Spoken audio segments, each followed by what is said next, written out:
Hello guys, आज हम जोमेटो में ऑनलाइन हो गए और देखने वाले हैं कि हम 4 घंटे में कितनी अर्निंग कर सकते हैं, वो भी जोमेटो से पार्ट टाइम में। तो अभी चलिए शुरू करते हैं।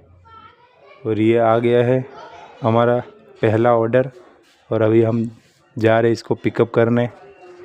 और ये हमने फिर ऑर्डर पिकअप कर लिया है। अब हम जा रहे हैं इसकी ड्रॉप लोकेशन पे, कर दिया है।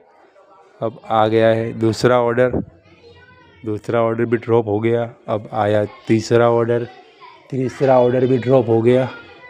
फिर आया चौथा ऑर्डर, वो भी कंप्लीट हो गया। फिर 5, ये भी कंप्लीट हो गया। फिर 6, फिर ये भी कंप्लीट हो गया।